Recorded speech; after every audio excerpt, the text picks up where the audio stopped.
To insert elastic into a waistband, we first pop our safety pin down through the elastic and then back up through the elastic.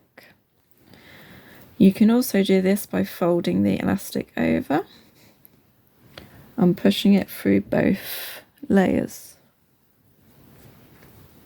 We can then close the safety pin. Very important to make sure that safety pin is closed and stays closed.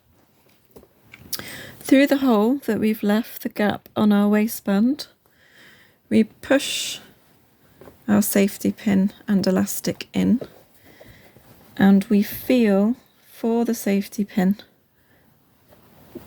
through the fabric. We then hold on to that safety pin and push it through and pull the fabric. We do a push and a pull.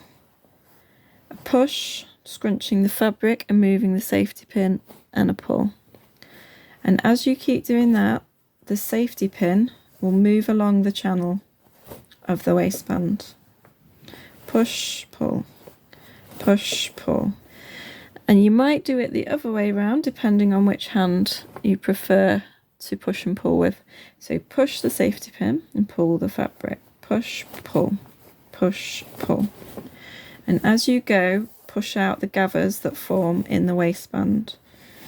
It's very important to keep hold of the end of the elastic so that it doesn't disappear into our waistband, because as the elastic goes through, it will disappear because the elastic is shorter than the skirt waistband or the trouser waistband, whatever you're putting the elastic into.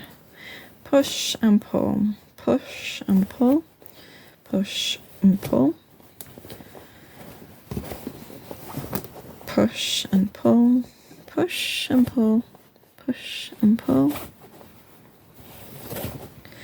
There's not much of the elastic left now, so keep that in your hand. Keep an eye on it. And I'm keeping it in the hand that I'm not pushing, that I'm not reaching for the safety pin in. Push and pull. And what we want to do is do that right to the end, to where our gap was, so that it comes out on the other side. So keep going all the way to the end.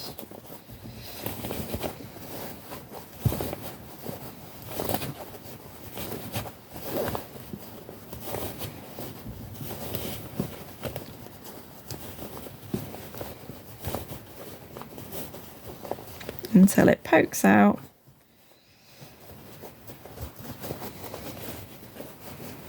Of that hole. And then we can meet that other end of the elastic now. So that end of the elastic, make sure that none of that elastic has turned over in the waistband. Make sure it's all flat. If it's not flat, then you'll end up with a twisted waistband. So just feel along, just make sure that all of your elastic is nice and flat. And when the two are coming out of the hole together, the gap, we lay them on top of each other. You can take your safety pin out, one over the other, and pin that into place. And pin it into place like that. And then you're going to sew down here in a straight line. If you sew two rows, just to make sure it's nice and secure, that will keep the elastic in place. Okay.